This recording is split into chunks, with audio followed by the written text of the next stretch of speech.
ಮಾಡಿದ್ರು, ಅದು ತಿರಸ್ಕಾರ ಆಯ್ತು. ಮತ್ತೆ ಯಾವ್ದೋ ಸ್ವಾಮೀಜಿಗಳ ಹೆಸರು ಹೇಳ್ಕೊಂಡು ಆ ಒಂದು ಟ್ರಸ್ಟ್ಗೆ ಅಂತ ಹೇಳಿ 20 ಎಕರೆ ಮಾಡಕ್ ಹೋದ್ರು, ಅದು ರಿಜೆಕ್ಟ್ ಆಯ್ತು. ಸ್ವಾಮೀಜಿ ಮಠದಿಂದ ನನಗೂ ಫೋನ್ ಮಾಡಿದ್ರು, ಯಾರೋ ಲಿಂಗೇಶ್ ಅಂತ ಫೋನ್ ಮಾಡಿದ್ರು. ನಾನು ಹೇಳಿದೆ, ನೀವು ಇವತ್ತು ಸ್ವಾಮೀಜಿ ಚಿಕ್ಕ ಬುದ್ಧಿಯವರು ದೊಡ್ಡ ಬುದ್ಧಿಯವರು ಹೋದ್ಮೇಲೆ, ಚಿಕ್ಕ ಬುದ್ಧಿಯವರು ಬಂದ ಮೇಲೆ ಇದ್ರ ಸ್ವಾಮೀಜಿ ಮಠ ಹೆಸರು ಇವತ್ತು ಆಕಾಶದಲ್ಲಿದೆ, ಆಕಾಶದ ಎತ್ತರಕ್ಕೆ ಏರಿಸಿದ್ದೀರಾ. ಇವ್ರ ಜೊತೆ ಸೇರಿದ್ರೆ ನಿಮ್ಗೂ ಮಠಕ್ಕೆ ಕೂಡ ಕಪ್ಪು ಮಸಿ ಬಳಿತಾರೆ, ದಯಮಾಡಿ ಇವ್ರ ಸಂಘ ಬಿಡಿ ನೀವು ಅನ್ನುವಂಥದ್ದನ್ನ ಆ ಸಂದರ್ಭದಲ್ಲಿ ಅವ್ರು ಹೇಳಿದ್ರು, ಅದು ಬಿಟ್ವಿ. ಆದ್ರೆ ಪದೇ ಪದೇ ಇವ್ರ ಚಾಳಿ ಇಚೀತ್ಗೆ ರಾಜ್ಯ ಹೈಕೋರ್ಟ್ ಕೂಡ ಹುಲ್ಲುಬನ್ನಿ ಖರಾಬ್ ಇವತ್ತೇನು ಮಾರಾಟ ಮಾಡಿದ್ದಾರೆ ಇವರು ಅಂತ ನಾವೇನು ಪದೇ ಪದೇ ಆರೋಪ ಮಾಡ್ತಾ ಇದ್ವಿ, ಹಲವಾರು ವರ್ಷಗಳಿಂದ ಆರೋಪ ಮಾಡ್ತಾ ಇದ್ವಿ.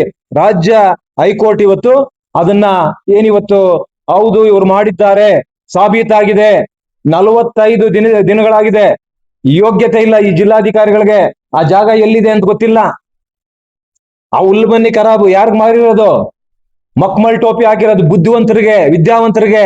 ಇವತ್ತು ಸರ್ಕಾರಿ ಶಾಲೆಗಳಲ್ಲಿ ಪಾಠ ಹೇಳ್ಕೊಡ್ತಕ್ಕಂಥ ಟೀಚರ್ಸ್ಗೆ ಮಕ್ಮಲ್ ಟೋಪಿ ಹಾಕಿರ್ತಕ್ಕಂಥದ್ದು ಇವ್ರ ತಂದೆ ಮಕ್ಕಳು. ಆದ್ರೆ ಇವ್ರ ಚಾಳಿ ಬಿಟ್ಟಿಲ್ಲ, ಇವತ್ವರೆಗೂ ಕೂಡ ಬಿಟ್ಟಿಲ್ಲ ಇವ್ರ ಚಾಳಿ. ಇಷ್ಟೆಲ್ಲ ಆದ್ರೂ ಕೂಡ ಕೋರ್ಟ್ ಸಾಬೀತಾಗಿದೆ, ಕೋರ್ಟ್ ಅಲ್ಲಿ ನ್ಯಾಯಪೀಠ ಹೇಳಿದೆ.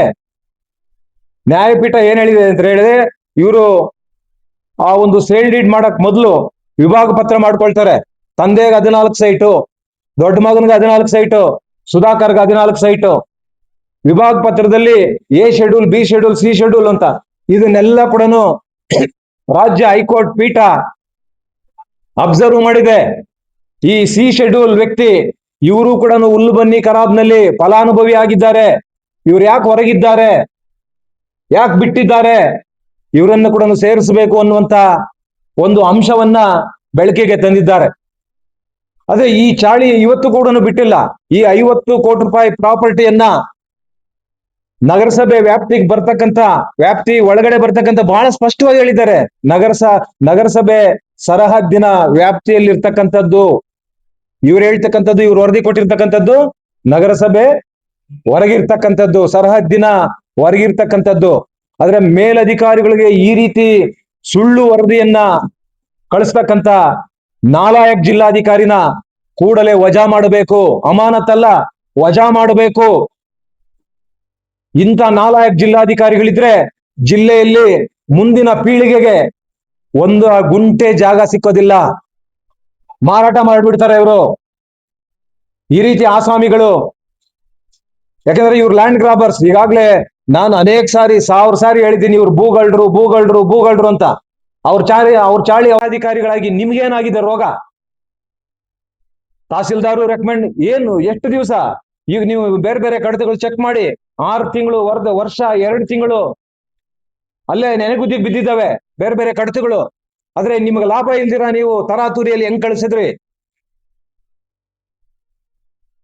ಶಾಸಕರು, ಅಧಿಕಾರಿಗಳು, ತಹಸೀಲ್ದಾರು, AC, DC ಇವರೆಲ್ಲರೂ ಕೂಡ ಸೇರಿ, ಯಾಕಂದ್ರೆ ಅವನಿಗೂ ಲಾಭ ಬರ್ಬೇಕಲ್ಲ. 50 ಕೋಟಿ ಪ್ರಾಪರ್ಟಿಯನ್ನ 25 ಕೋಟಿಗೆ ನಿಮ್ಗೆ ಮಂಜೂರು ಮಾಡಿಸ್ಕೊಡ್ತಾರಲ್ಲ, ನೀವು ಶುಲ್ಕ ಕೊಡಬಹುದು.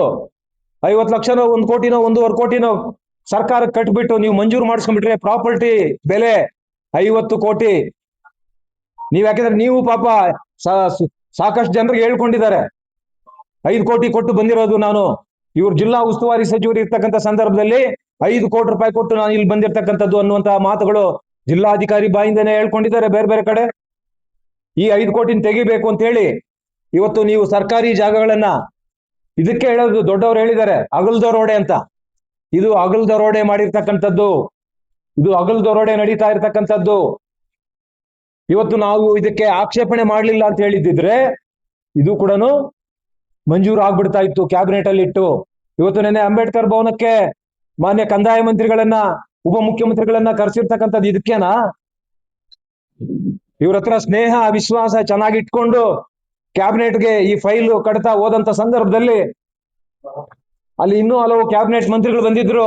ಆದ್ರೆ ನಿಮ್ಮ ಪರವಾಗಿ ಈ ಕಡತ ಕ್ಯಾಬಿನೆಟ್ಗೆ ಹೋದಾಗ ನಿಮ್ಮ ಪರವಾಗಿ ಮುದ್ರೆ ಒತ್ತೋದಕ್ಕ ಅವ್ರನ್ನೆಲ್ಲ ಕರೆಸಿರ್ತಕ್ಕಂಥದ್ದು. ಹಾಗಾಗಿ ನಾನು ಇವತ್ತು ಮಾನ್ಯ ಮುಖ್ಯಮಂತ್ರಿಗಳಿಗೆ ಒತ್ತಾಯ ಮಾಡ್ತೇನೆ, ಈ ಜಿಲ್ಲಾಧಿಕಾರಿಗಳನ್ನ ಮುಂದಿನ ಪೀಳಿಗೆಗೆ ಈ ಜಿಲ್ಲೆಯಲ್ಲಿ ಸರ್ಕಾರಿ ಜಾಗಗಳು ಉಳಿಬೇಕಾದ್ರೆ ಇವ್ರನ್ನ ಅಮಾನತ್ತಲ್ಲ, ಕೂಡಲೇ ವಜಾ ಮಾಡಬೇಕು. ನನಗೆ ಅನುಮಾನ ಬರ್ತದೆ ಇವರ ನಡೆ ನೋಡಿದಾಗ, ಇವ್ರು ನಿಜವಾಗ್ಲೂ ಕೂಡ IAS ಪಾಸ್ ಆಗಿ ಬಂದಿದಾರ ಅಥವಾ ಗೋಲ್ಮಾಲ್ ಆಗಿ ಪಾಸ್ ಆಗಿ ಬಂದಿದಾರ ಅನ್ನುವಂತ, ಯಾಕಂದ್ರೆ ಇವ್ರ ನಡೆಗಳು ಆ ತರ ಇದೆ.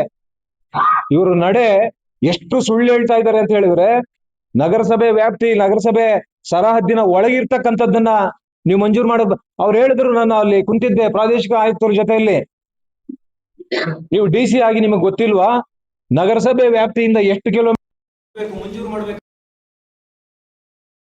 ಪ್ರತಿ ದಿನ 16 ಸಾರಿ ಅಲ್ಲೇ ಓಡಾಡೋದು, ಇದು 2 ಕಿಲೋಮೀಟರ್ ಕೂಡ ಇಲ್ಲ ಸರ್ ಅಂತ ಅವ್ರು ಹೇಳಿದ್ರು. ಪರ್ಸನಲ್ ಆಗಿ ನಾನೊಂದು ನಮ್ಮ ಅಧಿಕಾರಿನ ಯಾರನ್ನಾದ್ರೂ ಕಳಿಸಿ ನಾನು ತಿಳ್ಕೊಂತೀನಿ ಅಂತ. ನಾನು PWD ಇಲಾಖೆಗೆ ಒಂದು ಅರ್ಜಿಯನ್ನ ಕೊಟ್ಟು ಇದರ ಡಿಸ್ಟೆನ್ಸ್ ಎಲ್ಲ ತಗೊಳ್ಬೇಕು ಅಂತ ಕಚೇರಿಯಿಂದ ಹೊರಗೆ ಬಂದು ನಾನು PWD ಇಲಾಖೆ ಅಧಿಕಾರಿಗಳಿಗೆ ನಾನು ಫೋನ್ ಮಾಡಿದೆ. PWD ಇಲಾಖೆ ಅಧಿಕಾರಿಗಳಿಗೆ ನಾನು ಫೋನ್ ಮಾಡಿದಾಗ ಅವ್ರು ಕೇಳಿದ್ರು, ಏನ್ ಸರ್ ಅಂದ್ರು. ಸರ್, ನನಗೂ ಅರ್ಜೆಂಟ್ ಆಗಿ ಒಂದು ಇನ್ಫಾರ್ಮೇಶನ್ ಬೇಕಾಗಿದೆ, ನೀವು ದಯಮಾಡಿ ಇದು ಕೊಡಬೇಕು ಬೇಗ ಅಂತ ಹೇಳಿ. ಸರ್, ಒಂದ್ 2-3 ದಿವಸ ಆಗುತ್ತೆ, ಕೊಡಿ ಅಂತ ಹೇಳಿ. ನಾನು ಅಲ್ಲಿಂದ ಅವ್ರಿಗೇನ್ ಕೇಳಿದೆ, ನಗರಸಭೆ ವ್ಯಾಪ್ತಿ ಎಲ್ಲಿ ಪ್ರಾರಂಭ ಆಗುತ್ತೆ, ಆದ್ರೆ ಈ ವಡಗನಹಳ್ಳಿ ಸರ್ವೆ ನಂಬರ್ 19 ಏನು ಆ ಜಾಗ ಇದೆ, ಈ ಸ್ಥಳಕ್ಕೆ ರಸ್ತೆಯ ಮೂಲಕ ಎಷ್ಟು ಕಿಲೋಮೀಟರ್ ಆಗುತ್ತೆ ಮತ್ತು ಏರ್ ಡಿಸ್ಟೆನ್ಸ್ ಎಷ್ಟು ಕಿಲೋಮೀಟರ್ ಆಗುತ್ತೆ ಅನ್ನುವಂಥದ್ದನ್ನ 2 ತರ ನಮಗೆ ಮಾಹಿತಿ ಬೇಕು ಅಂತ ಕೇಳಿದೆ. ಆ 2 ತರ ಮಾಹಿತಿ ಕೇಳಿದಾಗ, ನಗರಸಭೆ ವ್ಯಾಪ್ತಿಯಿಂದ ಈ ಪ್ರದೇಶ, ಈ ಜಾಗ ಇರ್ತಕ್ಕಂಥದ್ದು ವಡಗನಹಳ್ಳಿ ಸರ್ವೆ ನಂಬರ್ 19 ಏನಿದೆ, ಈ ಪ್ರದೇಶಕ್ಕೆ ರಸ್ತೆ ಮೂಲಕ ಬಂದ್ರೆ 2 ಕಿಲೋಮೀಟರ್ 2.55 ಅಂದ್ರೆ 2.5 ಕಿಲೋಮೀಟರ್ ಬರುತ್ತೆ. ಮತ್ತೆ ಏರ್ ಡಿಸ್ಟೆನ್ಸ್ ಅಲ್ಲಿ 2.40 ಅದರಲ್ಲಿ ಹೇಳ್ತಾರೆ. ಇದು ಬಹಳ ಸ್ಪಷ್ಟವಾಗಿ ನಮಗೆ ವರದಿಯನ್ನ ಕೊಟ್ಟಿದ್ದಾರೆ. ಇದು ನಗರಸಭೆ ವ್ಯಾಪ್ತಿ ಒಳಗಡೆ ಬರುತ್ತೆ. ಇವರು ಸುಳ್ಳು ಮೇಲೆ ಪ್ರಾದೇಶಿಕ ಆಯುಕ್ತರಿಗೆ ಏನ್ ಹೇಳಿದ್ದಾರೆ, ಪ್ರಧಾನ ಕಾರ್ಯದರ್ಶಿಗಳಿಗೆ ಏನು ಇವರು ಕಳಿಸ್ತಾರೆ, ನಗರಸಭೆ ವ್ಯಾಪ್ತಿಯಿಂದ ಹೊರಗಿದೆ, 5 ಕಿಲೋಮೀಟರ್ ದೂರದಲ್ಲಿದೆ. ಇದು ಉಲ್ಲೇಖ ಮಾಡೋದಿಲ್ಲ 5 ಕಿಲೋಮೀಟರ್ ಅಂತ, ಆದ್ರೆ ನಗರಸಭೆ ವ್ಯಾಪ್ತಿಯಿಂದ ಹೊರಗಡೆ ಇದೆ ಅನ್ನುವಂಥದ್ದು PWD ಅವರು ಕೊಡ್ತಾರೆ ಅಧಿಕೃತವಾಗಿ. ಇದು ನಗರಸಭೆ ವ್ಯಾಪ್ತಿಯ ಒಳಗಡೆ ಬರುತ್ತೆ. ಇದನ್ನೆಲ್ಲ ನೋಡಿದಾಗ, ಈ ಜಿಲ್ಲಾಧಿಕಾರಿಗಳ ನಡೆ ನಾವು ನೋಡಿದಾಗ ನಮ್ಗೆಲ್ಲೋ ಒಂದ್ ಕಡೆ ನಮಗೆ ಅನುಮಾನ ಹುಟ್ಟುತ್ತೆ. ಏನ್ ಇಷ್ಟು ತರಾತುರಿಯಲ್ಲಿ ಇಷ್ಟು ಈ ದೃಢೀಕರಣ ಪತ್ರದಲ್ಲಿ PWD ಇಲಾಖೆಯವರು ಬಹಳ ಸ್ಪಷ್ಟವಾಗಿ ಕೊಟ್ಟಿದ್ದಾರೆ. 2.5 ಕಿಲೋಮೀಟರ್ ಆಗುತ್ತೆ ರಸ್ತೆ ಮೂಲಕ, ಏರ್ ಡಿಸ್ಟೆನ್ಸ್ ಅಲ್ಲಿ 2.40. ಅಂದ್ರೆ ಈ ಇದನ್ನೆಲ್ಲ ಕೂಡ ನೋಡಿದಾಗ ಇದು ಮಾರುಕಟ್ಟೆ ಬೆಲೆ 50 ಕೋಟಿ ರೂಪಾಯಿ ಆಗುವಂತದ್ದು ಇವತ್ತು. ಯಾಕಂದ್ರೆ ಇವರ ನಡೆ, ಯಾಕಂದ್ರೆ ಇತ್ತೀಚೆಗೆ ಸಿದ್ದರಾಮಯ್ಯನವರು ಮೇ ತಿಂಗಳು ಕೊನೆಯ ವಾರದಲ್ಲಿ ರಾಜೀನಾಮೆ ಕೊಟ್ಟಂತ ಸಂದರ್ಭದಲ್ಲಿ ಎಲ್ಲ ಮಂತ್ರಿಗಳು ಕೂಡ ಅವ್ರ ಪದವಿಗಳನ್ನ ಕಳ್ಕೊತಾರೆ. ವಿಸರ್ಜನೆ ಆಗುತ್ತೆ. ವಿಸರ್ಜನೆ ಆದ ನಂತರ ನಾನು ಜಿಲ್ಲಾಧಿಕಾರಿಗಳಿಗೆ ವಿಸರ್ಜನೆ ಆದ ನಂತರ 45 ದಿನಗಳ ಆದ ನಂತರ ಜಿಲ್ಲಾಧಿಕಾರಿಗಳಿಗೆ ನಾನು ಫೋನ್ ನಲ್ಲಿ ಮಾತನಾಡಿದೆ. ಸರ್, ನಮ್ಮ ಜಿಲ್ಲೆಯಲ್ಲಿ ಉಸ್ತುವಾರಿ ಸಚಿವರು ಯಾರು ಅಂತ. ಯಾರು ಇಲ್ಲ ಸರ್ ಅಂದ್ರೆ. ಯಾರು ಇಲ್ಲ ಸರ್ ಅಂತ ಹೇಳಿದ್ರೆ, ನೀವು ಅದೇ ಜಾಗದಲ್ಲಿ ಪ್ರತಿದಿನ ನಿಮ್ಮ ಕಚೇರಿಗೆ ಹೋಗ್ಬೇಕಂದ್ರೆ ಅದೇ ಮೆಟ್ಲೆತ್ತು ಹೋಗ್ಬೇಕಲ್ಲ, ಅಲ್ಲೇ ಜಿಲ್ಲಾ ಉಸ್ತುವಾರಿ ಸಚಿವರ ಕಚೇರಿ ಇತ್ತಲ್ಲ. 45 ದಿನಗಳಾದ್ರೂ ಕೂಡ ಜಿಲ್ಲಾಧಿಕಾರಿಗಳ, ನಾನು ಮೊದಲನೇ ಬಾರಿಗೆ ನೋಡ್ತಾ ಇರ್ತಕ್ಕಂಥದ್ದು, ನಾನು ಪ್ರಥಮ ಬಾರಿಗೆ, ನಾನು 35 ವರ್ಷ ರಾಜಕಾರಣದಲ್ಲಿದ್ದೇನೆ. ಮೊದಲನೇ ಬಾರಿಗೆ ಅಧಿಕಾರಿಗಳು, ತಹಸೀಲ್ದಾರರು, ಇವರು ಕಮಿಷನರು, ಇಒ ಮತ್ತು ಜಿಲ್ಲಾಧಿಕಾರಿ, ಯಾರೋ ಕಾಂಗ್ರೆಸ್ ಕಾರ್ಯಕರ್ತರು ಅಥವಾ ಬೇರೆ ಬೇರೆ ಕಾರ್ಯಕರ್ತರುಗಳು ಆ ಫ್ಲೆಕ್ಸ್ ಗಳು ಹಾಕೊಳ್ತಾರಲ್ಲ, ಈ ರೀತಿ ಫ್ಲೆಕ್ಸ್ ಗಳನ್ನ ನೋಡಿರ್ತಕ್ಕಂಥದ್ದು ಮೊದಲನೇ ಕರ್ನಾಟಕ ರಾಜ್ಯದ ಇತಿಹಾಸದಲ್ಲಿ ಒಬ್ಬ ಜಿಲ್ಲಾಧಿಕಾರಿಗಳು ಈ ಮಟ್ಟಕ್ಕೆ ಇಳಿತಾರೆ ಅಂತ ಹೇಳಿದ್ರೆ, ಬಹುಶಃ ಈ ಎಲ್ಲ ನಡೆ ನುಡಿಗಳನ್ನ ನೋಡಿದಾಗ ನಿಜವಾಗ್ಲೂ ಕೂಡ ಇವರಿಗೆ ಇವತ್ತು ಜಿಲ್ಲೆಯಲ್ಲಿರ್ತಕ್ಕಂಥ ಸರ್ಕಾರಿ ಜಾಗಗಳನ್ನ ಮಾರಾಟಕ್ಕಿಟ್ಟಿರ್ತಕ್ಕಂಥದ್ದು ಮೇಲ್ನೋಟಕ್ಕೆ ನಮ್ಮೆಲ್ಲರೂ ಕೂಡ ಗಮನಕ್ಕೆ ಬರ್ತಾ ಇದೆ. ಇವತ್ತು ಬಹುಶಃ ಬೇಕಂದ್ರೆ ಇವತ್ತು ಮುಖ್ಯಮಂತ್ರಿಗಳನ್ನ ಕೂಡ ಇವತ್ತೇನ್ ಡಿ ಕೆ ಶಿವಕುಮಾರ್ ಮುಖ್ಯಮಂತ್ರಿಗಳಿದ್ದಾರೆ. ಯಾಕಂದ್ರೆ ಒಬ್ಬ ಜಿಲ್ಲಾಧಿಕಾರಿ ಯಾವನ ಟೈಪ್ ಮಾಡ್ಕೊಂಡು ಬಂದಿರ್ತಕ್ಕಂಥದ್ದನ್ನ ನೋಡದೆ ಸಹಿ ಆಗ್ತಾರೆ ಅಂತ ಹೇಳಿದ್ರೆ ಇವ್ರ ಜಿಲ್ಲಾಧಿಕಾರಿ ಅಂತ ಹೇಳ್ಬೇಕಾ? ಇವ್ರು ಯೋಗ್ಯರಾ? ಈ ಜಿಲ್ಲಾಧಿಕಾರಿಗಳು ಯೋಗ್ಯರ ಅಂತ ನೋಡ್ಬೇಕು. ನಾನು ಅನೇಕ ಜಿಲ್ಲಾಧಿಕಾರಿಗಳನ್ನ 2013ರಲ್ಲಿ ನಮ್ಮ ಈ ಜಿಲ್ಲಾಧಿಕಾರಿಗಳ ಭವನ ಉದ್ಘಾಟನೆ ಮಾಡತಕ್ಕಂಥ ಸಂದರ್ಭದಲ್ಲಿ, ಆವತ್ತಿನ ಸಂದರ್ಭದಲ್ಲಿ ವಿಶಾಲ್ ಇದ್ರು. ಅನಂತರ ಬೇರೆ ಬೇರೆ ಜಿಲ್ಲಾಧಿಕಾರಿಗಳು ಬಂದ್ರು. ಪ್ರಾಮಾಣಿಕವಾಗಿ, ಪರಿಣಾಮಕಾರಿಯಾಗಿ, ಪಾರದರ್ಶಕವಾಗಿ ಕೆಲಸ ಮಾಡ್ತಕ್ಕಂಥ ಜಿಲ್ಲಾಧಿಕಾರಿಗಳನ್ನ ನಾವು ನೋಡಿದ್ದೇವೆ. ಮೊದಲನೇ ಜಿಲ್ಲಾಧಿಕಾರಿ ಇವರು ಈ ರೀತಿ ಕಣ್ಣು ಮುಚ್ಕೊಂಡು ಸಹಿ ಹಾಕಿ ಮೇಲಧಿಕಾರಿಗಳಿಗೆ ಕಳಿಸ್ತಾರೆ ಅಂತ ಹೇಳಿದ್ರೆ ಇವರು ಕಣ್ಣು ಮುಚ್ಕೊಂಡೇ ಮಾಡಿರ್ತಕ್ಕಂಥದ್ದು. ಯಾಕಂದ್ರೆ ಜಿಲ್ಲಾ ಉಸ್ತುವಾರಿ ಸಚಿವರು ಯಾರು? ಜಿಲ್ಲಾ ಉಸ್ತುವಾರಿ ಸಚಿವರು ಇವರಲ್ಲ, ಉನ್ನತ ಶಿಕ್ಷಣ ಸಚಿವರು ಇವರಲ್ಲ. ಆದ್ರೆ ಇದನ್ನೆಲ್ಲ ಉಲ್ಲೇಖ ಮಾಡಿ ಇವರು ಕಳಿಸ್ತಾರೆ ಅಂತ ಹೇಳಿದ್ರೆ ಯಾವನ ಟೈಪಿಸ್ಟ್ ಟೈಪ್ ಮಾಡ್ಕೊಂಡು ಬಂದ ಕೊಟ್ಟ ಇದಕ್ಕೆ ಸಹಿ ಮಾಡಿ ಕಳಿಸ್ತಾರೆ.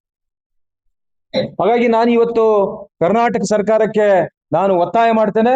ಮಾನ್ಯ ಜಿಲ್ಲಾ ಉಸ್ತುವಾರಿ ಸಚಿವರಿಗೂ, ಕರ್ನಾಟಕ ಸರ್ಕಾರಕ್ಕೂ, ಇವತ್ತು ಮಾನ್ಯ ಮುಖ್ಯಮಂತ್ರಿಗಳಿಗೂ ಕೂಡ ಇಂಥ ನಾಲಾಯಕ್ ಜಿಲ್ಲಾಧಿಕಾರಿಗಳನ್ನ ಕೂಡಲೇ ಇವರನ್ನ ಅಮಾನತು ಮಾಡೋದಲ್ಲ, ವಜಾ ಮಾಡಬೇಕು ಅನ್ನುವಂಥದ್ದನ್ನ ಇವತ್ತು ಈ ಸಂದರ್ಭದಲ್ಲಿ ನಾನು ಕರ್ನಾಟಕ ಸರ್ಕಾರಕ್ಕೆ ಇವತ್ತು ಒತ್ತಾಯ ಮಾಡ್ತಾ ಇದ್ದೆ. ಈ ರೀತಿ ಅನೇಕ ಪ್ರಕರಣಗಳು. ಅದೇ ನಗರಸಭೆ ವ್ಯಾಪ್ತಿಗೆ ಬರ್ತಕ್ಕಂಥ ಡೀಮ್ಡ್ ಫಾರೆಸ್ಟ್ ಅಲ್ಲಿ ಇರ್ತಕ್ಕಂಥದ್ದನ್ನ 26 ಎಕರೆ ನಮಗೆ ಮಂಜೂರು ಮಾಡಬೇಕು ಅಂತ ಹೇಳಿ ಇವ್ರದೇ ಯಾವ್ದೋ ಗಂಗಾಧರೇಶ್ವರ ಟ್ರಸ್ಟ್ ಅಂತ ಹೇಳಿ ಈ ಟ್ರಸ್ಟ್ಗೆ 26 ಎಕರೆ ಬೇಕು ಅಂತ ಕೇಳ್ತಾರೆ. ಅದಕ್ಕೆ ನಾವು ಆಕ್ಷೇಪಣೆ ವ್ಯಕ್ತಪಡಿಸಿ ನಮ್ಮ ಪತ್ರಗಳ ಮೂಲಕ ಸರ್ಕಾರಕ್ಕೆ ನಾವು ಮುಟ್ಟಿಸಿದ್ವಿ. ಆಗ ರಿಜೆಕ್ಟ್ ಆಯ್ತು. ಅನಂತರ 16 ಎಕರೆ ಬೇಕು ಅಂತ ಹೇಳಿದ್ರು.